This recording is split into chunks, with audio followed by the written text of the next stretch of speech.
Guten Tag. Let's try this again. Okay. I want to talk about another spiritual law, gossip, and why and how I figured that out. So, okay, so I apologize for being in my house because the lighting is terrible, but I hope that at least I can talk out loud and figure out what direction I want to go if I re-record this in a better situation. But let's start with spiritual law.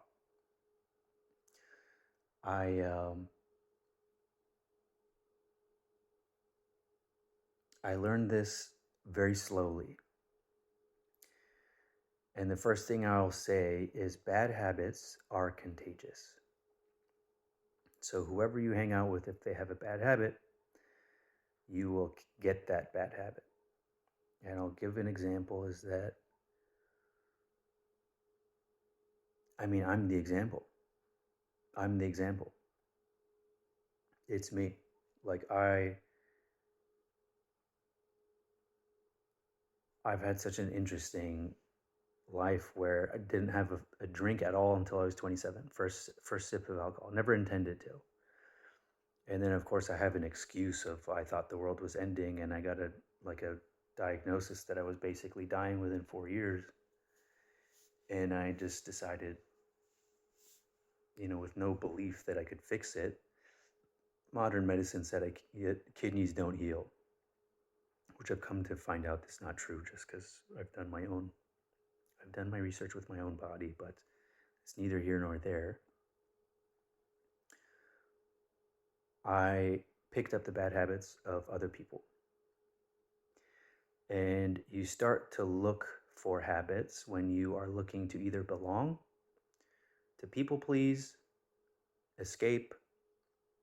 I'm sure there's other things that after I watch this, I'll be like, oh, and this, you should have remembered.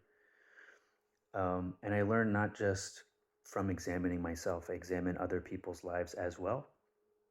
And that's how I determine from a pattern what works and what doesn't. And it generally has applied in every case that I know personally, but for some reason we always look at we'll look at billionaires or famous people that seem to get away with murder and think okay, so being a good guy doesn't prosper or something.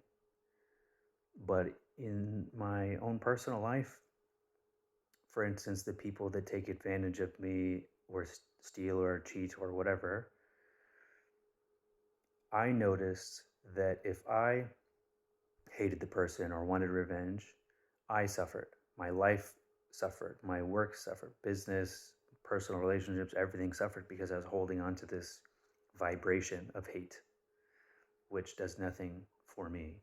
It technically kills your body. Your body's releasing stress hormones. You're constantly, in my waking life, just driving down the road, I'd be thinking about the people that disrupted my peace. So I'm giving them the opportunity to continue to disrupt my peace. Then someone cuts me off and I would flip out. And that's something that I learned from a friend who would, every person that he passed, he'd flick them off because they were going too slow in the lane he wanted to be in. And of course, when he's texting and not paying attention and someone passes him, equally outraged. It's never his fault. So now, after some personal development and spiritual whatever, if someone does something, I don't take it personally. And sometimes when I get next to them, I don't get next to them to hey, F you and let's fight or something. I just look to see them usually totally unconscious. Like you're getting mad at someone who's not even there. It's like yelling at a mirror. It's like it's no use, it's not productive. So you have to forgive everyone for everything because you sometimes do things wrong too. In this universe, from what I understand, you get punished according to the punishment you want to deal out to others. So you see that there's a lot of We're in the cancel culture era, which is it's like McCarthyism. It's the dumbest thing, absolutely, because you you take someone's words and then say that this is what they think and this is how they feel and now they're bad people.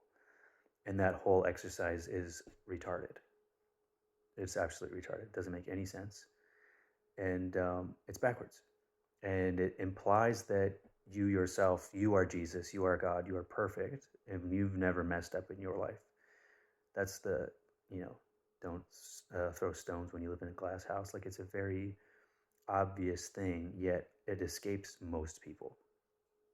And this is still something I deal with where, like, for instance, I had someone provide a service for me, and it's something I'm OCD about.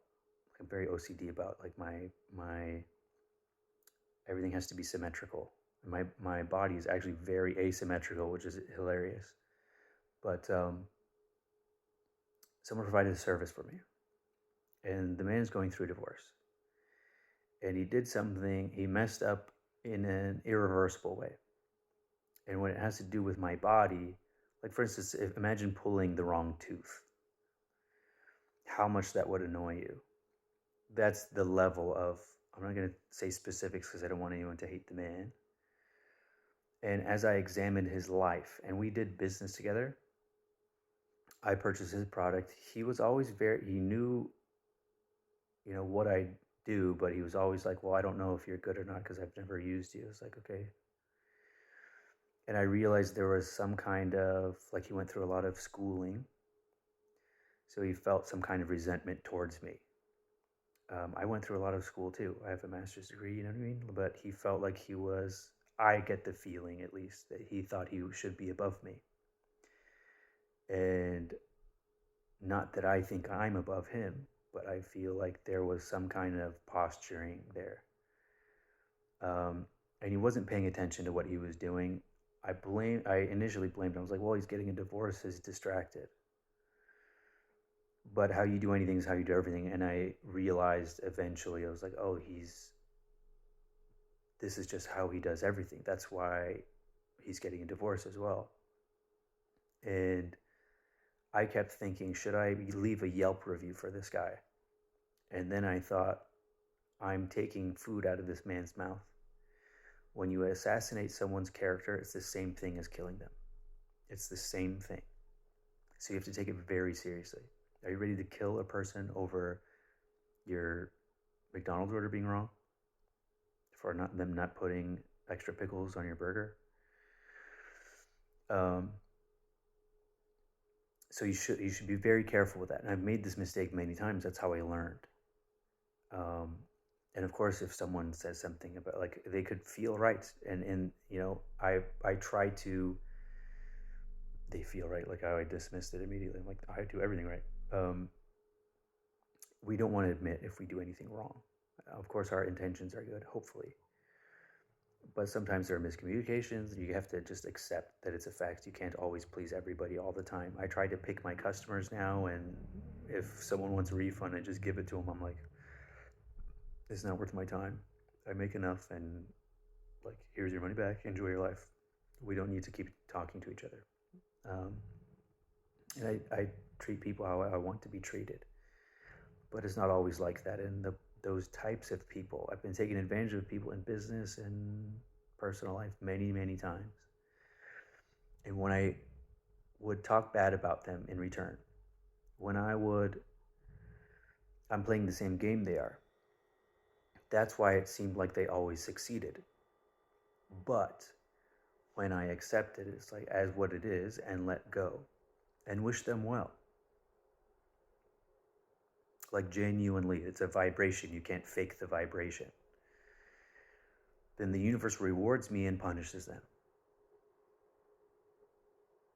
Now, it doesn't make me happy to see people punished, but I'm noticing the pattern. It's not that I sought punishment for people. It's that when someone wrongs you, if someone hits you and you hit back, if an eye for an eye, tooth for tooth. In the first scenario, when someone attacks you, be it physically, emotionally, mental, whatever the thing is. When someone attacks you, they have done something wrong. They have committed a spiritual crime, and God keeps score. The universe is taking score, taking account of every action that a human being has ever made. It's in the Akashic record. So when I, in response, want to fight someone, when I, in response, want to destroy someone's business, when I, in response, want to sue somebody, then now there's two people committing spiritual crimes, which to me is what it meant in Matthew, talking about turn the other cheek. So initially, when I started on the spiritual journey, the first book you read is the Bible. It's the most sold book in the world, right? So Genesis was just like a bunch of names. I was like, what is this? And then the Old Testament, there was a lot of like sacrificing animals on the altar and stuff. And I was like, this doesn't make any sense. But when I got to Matthew, I was listening to a pastor named Derek Prince, who studied ancient Greek, and he was translating the text himself, the original text, even though Jesus spoke Aramaic and not Greek. And I always thought turn the other cheek just meant be passive. But in Matthew, my namesake, it says if someone smites you on your right cheek, turn to them your left. Like, let it happen again, basically. If someone steals from you, don't pursue your belongings. I was like, that's interesting. If someone sues you for your shirt, give them your coat as well. Something like that. It's old-timey terms. I don't know what the pieces of clothing were. And if someone asks you to walk a mile, walk two. So from my understanding now, in context of life, that means protect your energy. So if God keeps score, the universe keeps score, there's no reason for me to hate someone who wronged me. I should feel sorry for them, because God will punish them far worse than I ever could, with a Yelp review, with with suing them in court and just causing problems. You have to think about what energy you're creating in the world, and is that energy good or bad? And I guarantee you, if the energy you're creating is bad, your thoughts are bad. I said good thoughts, good words, good deeds, and this is kind of how I figured it out, because I realized throughout my day, often, I spent most of it hating the fuck out of people who did outrageous things to me. I felt like I had a right to. But what does that do? It punishes me, because I'm walking around upset, scowling. You ever notice when you break up with someone, it was like a super bad breakup, and it's like, definitely this is over now. So you actually move on quick. You actually like let go. What happens? They come back. But the entire time you are upset, and you, please give me a chance, and you're in the wrong vibration, you're upset and angry at them for whatever, they seem like they're fine. They're like, oh, this is the love of my life now, and got married and whatever. And then you sit there stewing, not realizing you created that. You exchanged the energy. You're giving them your energy. And that's why it looks like they're doing well. So it's ultimately your fault. You're in control of this simulation somehow. That's what I'm understanding. So where do we go from here? So gossip. So there's a part of your, whether you consider this purely academic and it's a psychological thing or a spiritual thing. I use Jungian analogies, Jungian analysis as my Bible, because that's what makes sense to me. I think it's both. I think these two things are necessarily connected. So my midlife crisis, my path of individuation, my dark night of the soul, all refers to the same thing. And for me, and what I realized, I believe Nietzsche said as well, that there's a part of your journey you have to do alone. So in order for the phoenix to rise from the ashes, the house burns down. Everything that you sought comfort in, and you'll see this in the world, is everybody's looking for comfort. So when I started to feel lost, when I started to feel panicked, I looked at what other people were doing. Monkey see, monkey do. You're locked in your lower chakra. You're using your lizard brain. You're in fight or flight. So how do I cope with this pain? What do I do? Going out, meeting girls, drinking, drugs, festivals, getting really into working out, getting really into church, getting really, you need to fill yourself with something because the emotions are overflowing. And you can only run so long. Some people will run the rest of their lives. And I feel very sorry for those people. But if you are lucky enough for everything to burn down, congratulations, because you've unlocked a secret path. And this is the path of enlightenment. And the reason people are suffering is they're refusing their hero's journey. They're refusing the call to adventure. And it's by committing little spiritual crimes here and there. You're unable to get to the next level. You can't become an ascended master while you're still playing in the sandbox. I'm proud of that analogy. So I'm so proud that I forgot what I was talking about. I know a guy. So as I became reclusive, as I became a pariah, I changed my number. I moved. I changed everything. I deleted my social media, so I was very selective with who I let back into my life when I moved on. I had to be extreme. And then I was like, let me see who's friend or foe finally. Because a lot of the people closest to me, I realized, did not have good intentions. And it was like a very scary and jarring thing to realize you let the devil into your house kind of thing, It's like, oh, it's like, is it vampire rules? I invite them in. It is. But I still had to live in the world. Even though I was socially secluded or excluding myself, I stopped hanging, even seeing visiting family. I just needed to be alone. But I still would I'd go to the gym, for instance. I'd go, I have this certain routine, and so I'd run into the same people. And eventually, if you have any type of acquaintance there, that becomes now my only friendship, my only relationship. Whether that's going to the same coffee shop, going to Starbucks, I hate Starbucks, but it's definitely not that. Even I go to a restaurant, the same restaurant a lot, and the kid who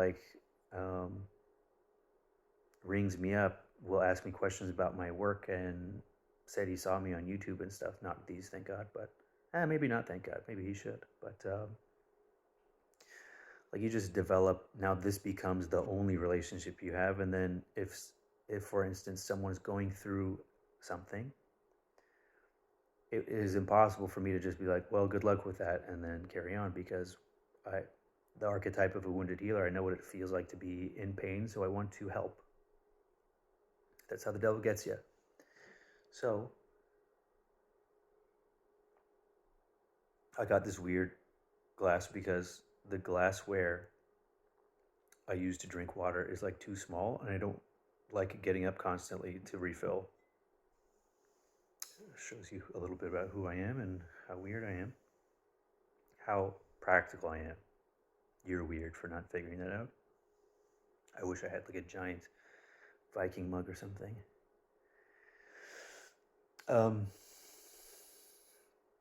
Okay, so I developed a relationship with someone who was going through something.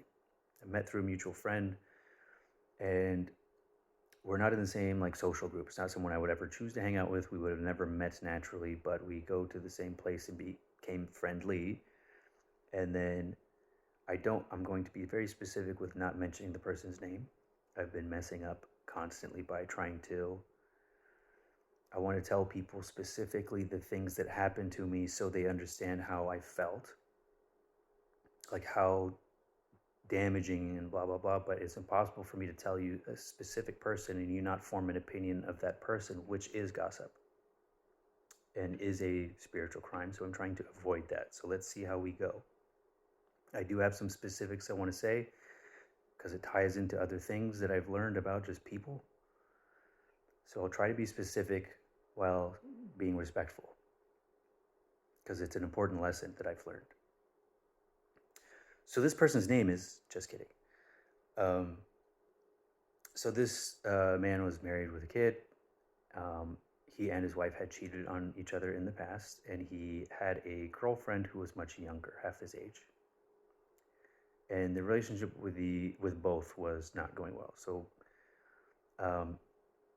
what happens oftentimes is people learn how to fill their cup however they can to feel whole. So rather than try to address a problem, at a certain point you kind of give up and say, okay, I'll just meet my own needs. I think honestly every day on Reddit I read about people like, my wife doesn't let me masturbate but she doesn't want to have sex, like stuff like that. And then every comment is divorce her. You know what I mean? Like there's no other option. But it shows you how fickle, like there's a problem, like something needs to, you got to talk. It's hard, but you got to talk. And then maybe, the recipe is break up or something. But it's really weird how people don't talk to the person that they're closest with, the person they're married to. It's really bizarre. So without him getting his needs met, like his wife held everything against him that he did. He'd forgive things, at least better than she did. And I've dated a lot of my exes. So maybe I shouldn't say that. A lot of people I know, would keep a list of everything you have ever done and use it against you every time. Like every time you do something new, it's like, and this. So they never actually forgive. And as I said, like the universe judges you as harshly as you judge others. So if you have unforgiveness, you are punishing yourself. It's not God punishing you. It's not the devil doing shit. It's you. So when I'm driving down the street and I'm thinking about something someone did to me and I'm angry, just idling at 80 miles an hour, like this, just start off at an 8 out of 10. Then someone cuts me off and then I take it out on them. And they don't even know what planet they're on. They're just driving to work, unconscious. Like, do you think you're doing something good? Do you think there's a sign maybe that you need to take a step back? And this is how all of California is. It's like the more you stack people on top of each other, the worse their lives get. And then we're just sharing demons. Just someone flicks me off and I flick the next person off, and we all just, bad habits are contagious. And I'm trying to make a conscious effort not to cuss. I reverted and started cussing more. I'm going to try to kick the habit. My vocabulary should be better by now at almost 40. So this man is going through something. Gossip. This man is going through something. So my heart goes out to him. I'm like, well, let's examine your life. What's happening? Tell me. So he'd tell me over and over again the same kind of things. And then he would go back and forth. He'd leave the girlfriend and be like, I'm going to try to work things out with the wife. And then they both kind of damsel in distress. And then he'd come save her. And then there was this volley back and forth. And it's like, I have been you, sir. This is not good. And it was interesting to note the young girl was missing a father figure, so she looked to an older man. And she was always putting herself in some type of trouble that she needed a father to get her out of. I'm not sure I want to give specifics, but she was always putting herself at drinking and driving, a lot of I'm going to hurt myself if you don't come save me. Come save me now. And then they'd have makeup sex, and then things are good for as long as his wiener's hard. And then back to chaos. So So what's interesting is as I got to know the man, he talked about how when he was little, his mom did like hard drugs like LSD and maybe other things, like with him around. Um, she would like have sex with the door open, so he's like exposed to sex early, which always does something. Um, and I don't know if I want to say this, but he's for his age, he is attracted to girls he shouldn't be, younger girls, like younger than I would go. And I feel like if I'm somewhere, I usually feel college age kids look like children to me. So I just said kids. Um, so I think that there's something there, you know, that's why I mentioned it, although I don't want to judge the man and I'm not accusing him of anything. Um, Now, and because also what I just said, it's not his fault. Like there's some psychological wound there. This is how monsters are created. We become monsters in our unconscious. We have to make the darkness light. We have to bring the unconscious into light. So if he could actually face this somehow, I think he would solve it to some degree. But he was going back in the same cycle. So like month to month, week to week, we'd have the same conversations. And I kept telling him, like, you know the answer. You know the answer. Like, you can't live a double life like this. You know that you can't get your needs half met here, half met there, because he's always in a panic. He knows the other shoe's about to drop. Like, he's always on edge. And it's interesting also that I'll mention that he is very um, focused on how he looks, like works out a lot and is on uh, supplements. And for an older man, like almost like a couple times it looked like his health was really in jeopardy, and it really didn't dawn on him how much he was being self-destructive. I imagine still, but I don't know. I don't, again, I'm not judging. I'm just observing. I'm observing to observe patterns because I see the same patterns in me. I've gone through the same stuff, so I wanted to fix. I wanted to heal. I wanted to help. And I told him his subconscious mind has all the answers. And my answer to him at the time was just do mushrooms because you already know. Like his mom studied Jung and he had heard of this stuff, and he grew up in a cult, so he stayed away from religion. He didn't find comfort there, but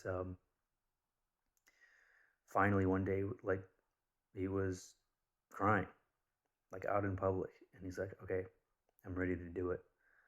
And my advice to him was be with someone that you love and care about, that you feel safe with, and then do too much, which probably like none of this is something I would tell anyone to do now, like not a single part of it.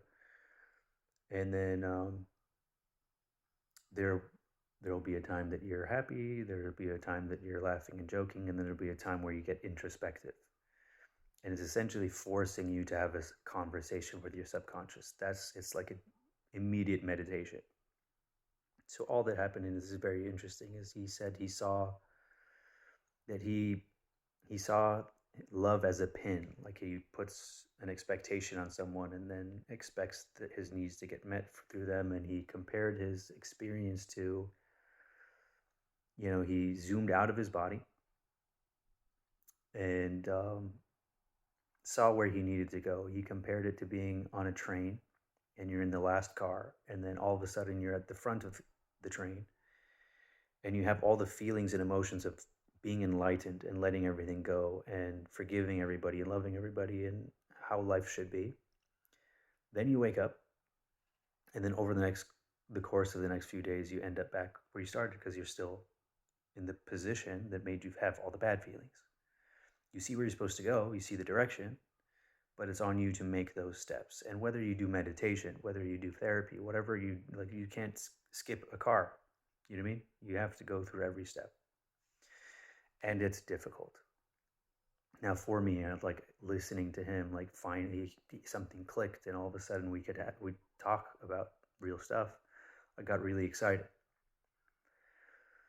So we had more to talk about, and then we'd talk and hang out more. Now, here's something that I think I said already, is that bad habits are contagious. So him and I have our Venn diagram is very shallow.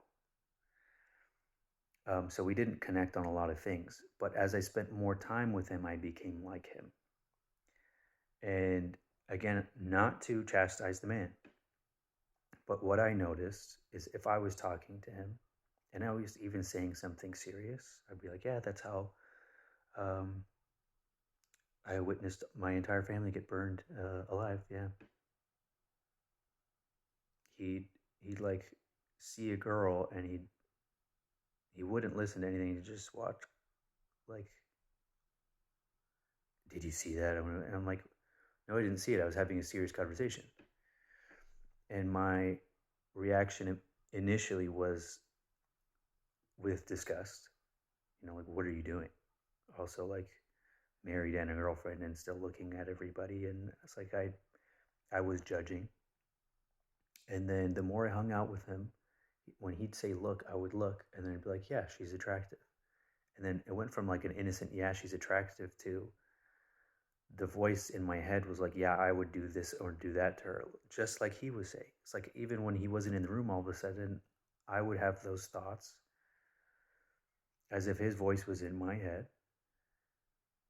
And it wasn't like that my whole life. I actually hate looking at people. Like every time I lock eyes with someone, I'm like, that was a mistake, sorry. Please don't think anything about it. I will not look again. I'm not interested. I'm just observing. I'm just observing constantly. And that was very hard to break. I had to stop going to the same place, actually. And being conscious of the thought. Now, is that gossip? No, but it's something. So why not say? Now, the other thing, oftentimes when people are unhappy in their personal life and they're not willing to change it, that's another thing, is they're not working on it, is they'll get obsessed with the social life of other people, obsessed with other people's problems. It's like where celebrity gossip and TMZ and Twitter and all this stuff, like we know about the world stuff. It's like, what's everyone else doing? So you're not focusing on yourself. This is kind of one of the reasons it's a spiritual crime. Now, he would tell me stories about everyone in the social group. People that I would have never chosen to talk to, never, but all of a sudden I know who's been shot, I know who's been run over by a car, I know everybody's backstories, who's dating who's cheating on who. I can't do anything with this information, but it's in my head now. And I'm thinking I'm not doing anything because I'm just listening. I'm like, wow, really? Oh, Judy? Wow, crazy. But then, even when he wasn't around, I'd see those people and then I'd have judgment in my head. And I'm thinking, oh, that person's doing this, and they're automatically, I'm having a they're good or they're bad conclusion. Now, is that good? No. If you want to argue your right to do it, I applaud you. You're free to do it.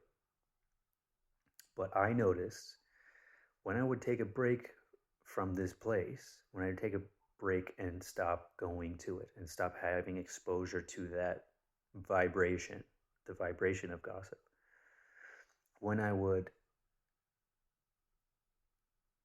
examine my life, things went back into flow.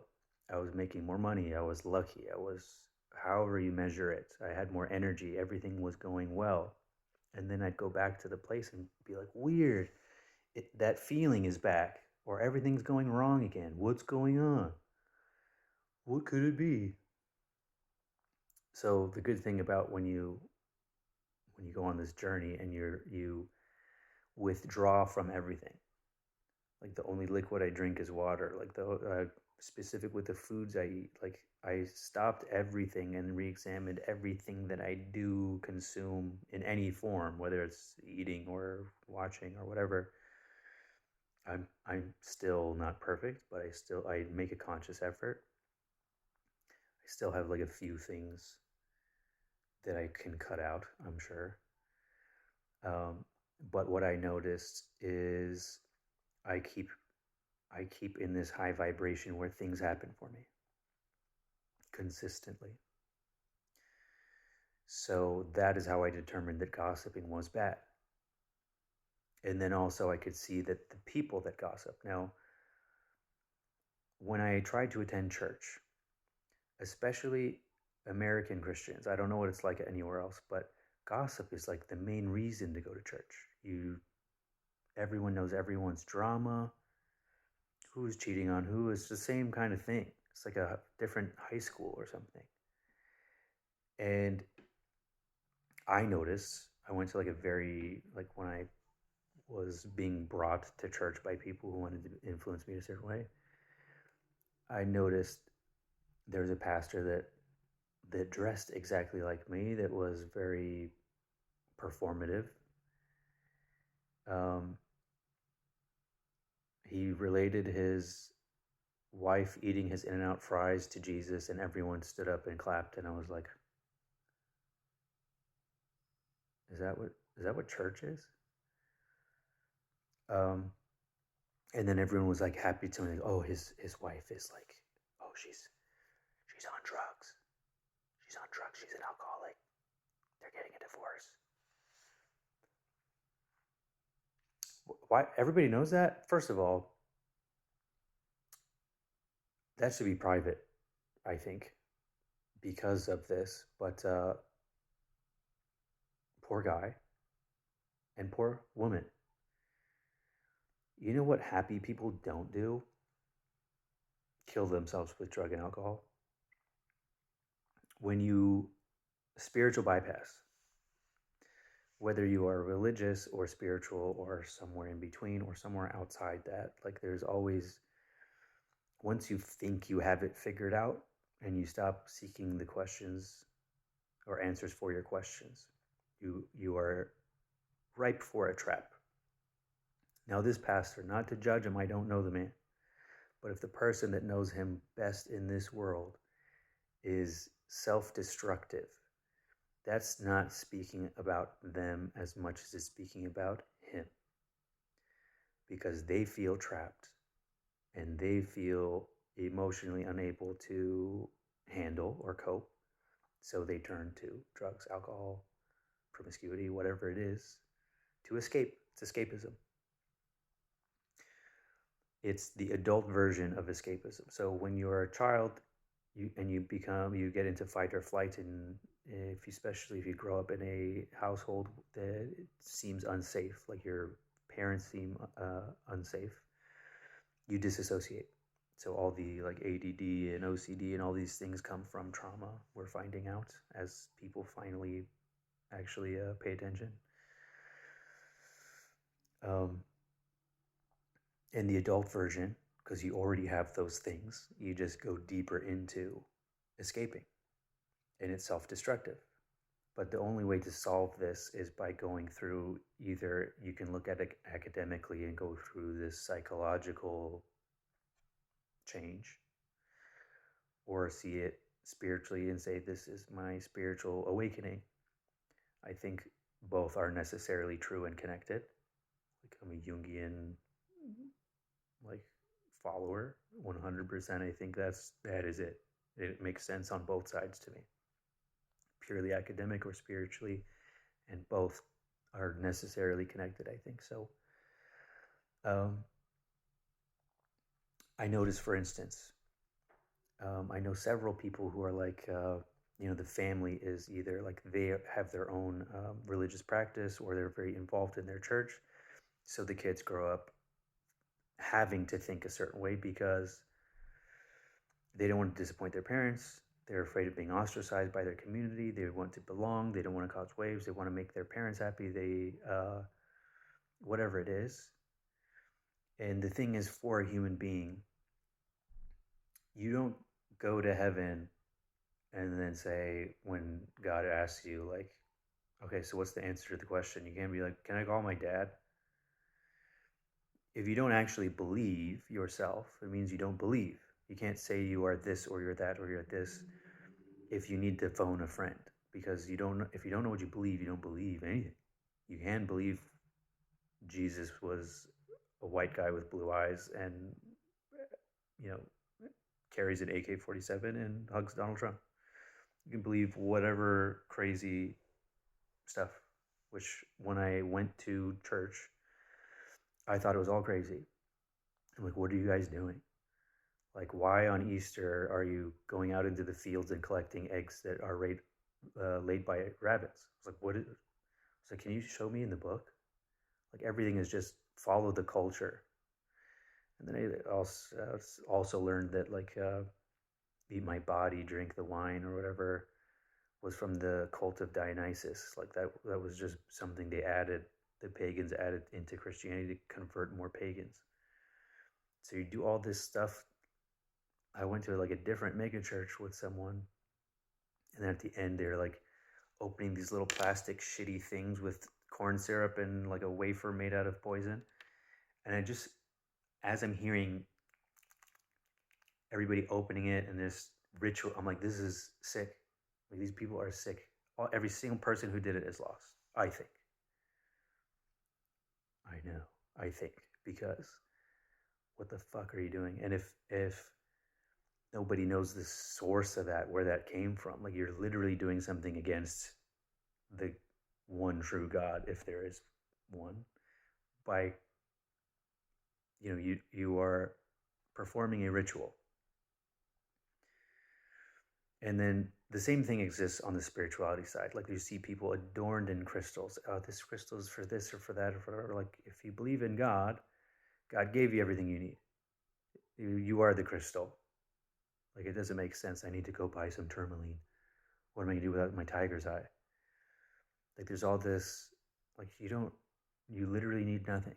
And when I fasted for 5 days without food or water, I was like, oh, you really don't need anything. Like, we think we need so much. And I had plenty of energy. I had, my cheeks were sunken in. Now they're puffy. But you'll be surprised, like, how little you actually need. Now, how that relates to gossip, I don't know, but it was on the same as I was thinking. Sometimes, like, as I'm going to sleep, some thoughts pass my head. I'm like, it would be good to journal about that. And then I forget, or I do it wrong, or I start cussing, or I start talking about conspiracies for some reason. So I'm just trying to stay on track. It's hard because I grew up in a household that didn't feel safe, so I have my own OCD, AC. I don't know. There's no ACD, is there? That's a band. ACDC. ADD. ADD. ADD. Anyways, what I noticed, I don't know if I already said this because I recorded it and then it canceled and I had to start over, but on the same subject, I would just, if I said it again, forgive me, but I wanted to get revenge against people quite a bit in my life, especially professionally. If I bought a service or something and someone did something wrong. And I'll go back to that phrase that when you assassinate a man, you assassinate his character, you are killing him. In the spiritual world, that's what you're doing. So when you're gossiping, you're participating in that. So you're judging necessarily, because there wouldn't be anything to be gossiping about if you weren't judging. You wouldn't relay the information. Isn't that crazy that, Taylor Swift has dated like 150 guys publicly and wrote songs about them, and you know what I mean? Like, is that a good thing to be doing? I don't know her, and I'm not judging her. I'm just saying, like, it's like the most promoted person on TV for some reason. And I think that necessarily, like, the things that I see happening on a global scale, I wonder, like, why is it that TMZ is so popular? Why is it that Twitter's so popular? Why is it this witch hunt and canceling people is popular, and I'm thinking like, is this good? That's kind of how I got to, my attention has been hijacked and focused on things I don't care about. And then the behavior of everybody around me seems to just echo what's happening online. And of course, my behavior as well, because when I looked at my social media, I was posting what cars I drive, who I'm dating, where I'm going, when I'm home or not. Like, it is insane that we just volunteer that. It's absolutely insane.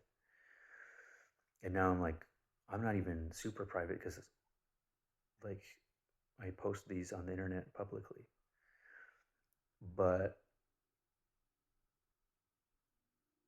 I'm being conscious of what I'm posting. I'd rather post something that's like, hey, I'm trying to help like myself and others. And it doesn't matter how much money I make or who I'm having sex with or what car I drive or none of that shit. You shouldn't care. Shouldn't care. Stop forming an opinion about me. Because it's not healthy for you. So I learned I wanted to sue someone who did me wrong, who didn't pay an invoice. And the entire time I was thinking of how I would chase him, how I would hurt him, how I would involve his family. My life didn't go to hell. Like, it's not like things completely stopped, but I did notice there, like, things are, it's not all quiet in the Western Front. And when I decided to let it go, that I knew that it would be me breaking a spiritual law chasing it. I let it go. Floodgates open. I was living in abundance. Like, everything's going more than swimmingly. And then a time that I bought a car from a dealership and they sold it to me in a condition that it shouldn't have been sold in, frankly, from a dealership. They should have eaten the cost to fix it before sending it on. It was unsafe, frankly. I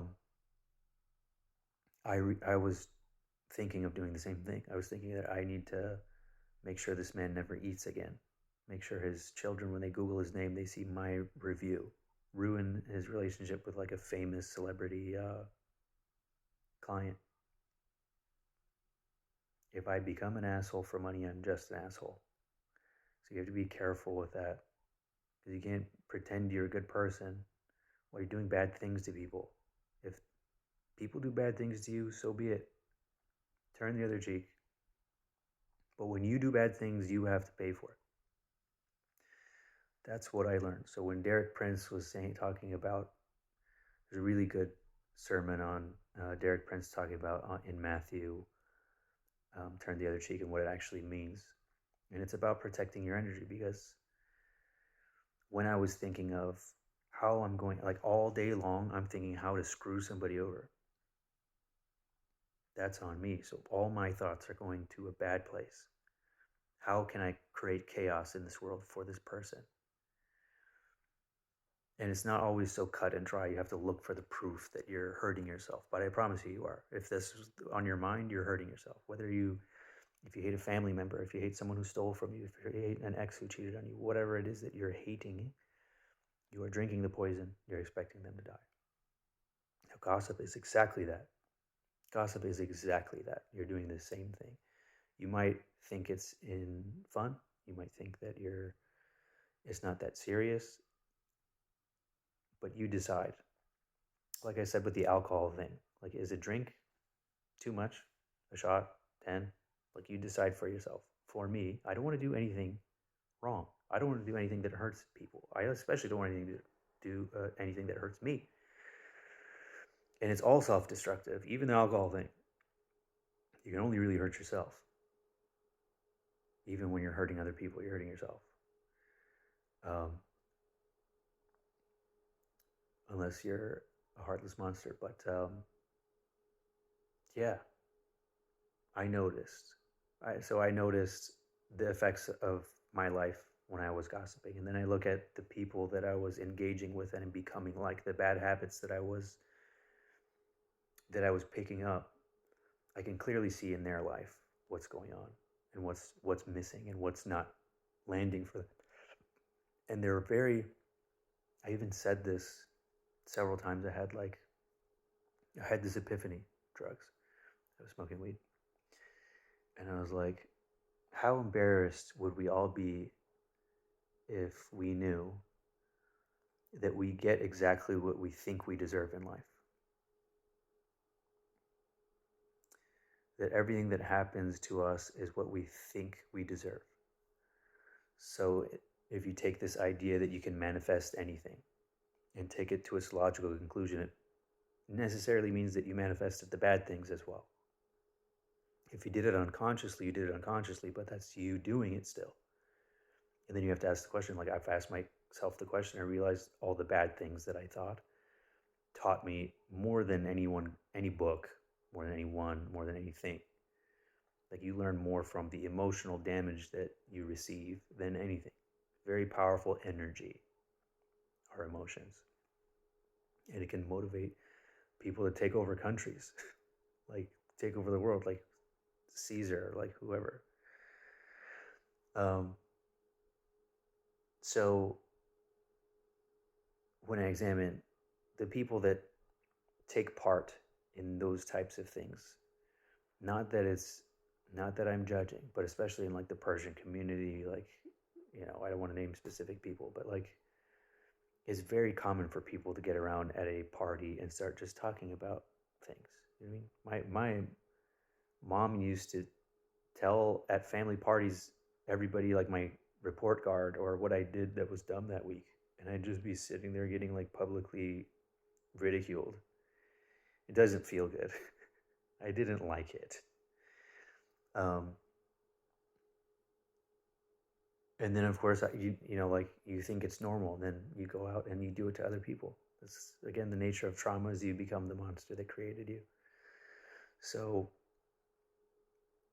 be cognizant of your thoughts and your emotions towards other people, because it's a reflection. It's like they're holding up a mirror and you're shooting a laser that just boop right back at you. I think that was as well thought out as it could be. And for now, I think I will call it. It is a Saturday night, and this is what I decided to do. I feel like I got something out of it. Hopefully you did too.